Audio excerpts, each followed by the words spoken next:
Oo, matitindi palang labanan. Sige. Okay. Tatangkaran na labanan. For this one, bago tayo magsalita, bago ko i-reveal yung game natin, you have to think syempre para sa pangalan ng grupo nyo. Okay, I'm going to give you 5 seconds for you to decide para sa pangalan ng grupo nyo po. Isip na kayo, so meeting na kayo, your 5 seconds starts now. Go! 5, 4, 3, 2, 1, and stop! Now, ladies and gentlemen, my dear kamag-anaks, check natin kung ano ang pangalan ng kanilang grupo. Simulan ko muna rito, kapag tinanong ang pangalan po ng grupo, sabay-sabay isisigaw with confidence. Okay, 1, 2, 3. Ano ang pangalan ng grupo nyo? Team Pares! Palakpakan natin, Team Pares!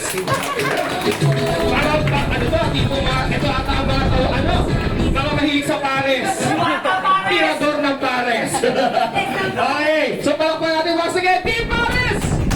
Siyempre, hindi mapapalo ang kabilang grupo. Alamin natin, 1, 2, 3. Ano ang pangalan ng grupo nyo? Team Happy!